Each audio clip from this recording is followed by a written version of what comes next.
So guys, you know the regular loading pin, right? And it's here. You take the plates and you set them up like this. Well, here's an idea that I had. Okay, you set them up.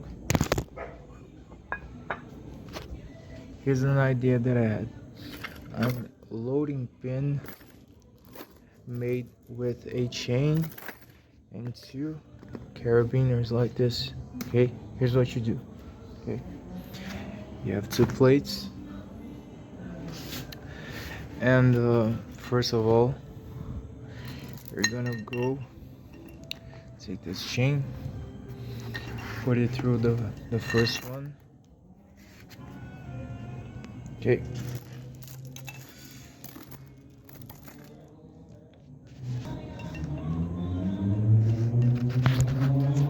okay, you take the chain, you pass it through the bigger plates.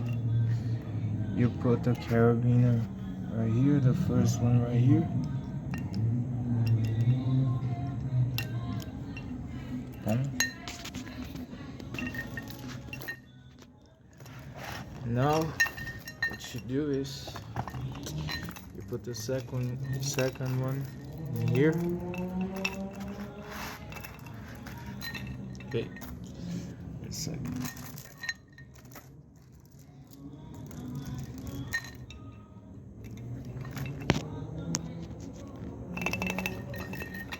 Like this, and then to finish off, you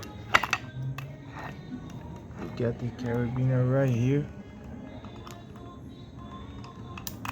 There you go. Got yourself a loading pin. Serves the same purpose, but it's cheaper. Okay? Yeah.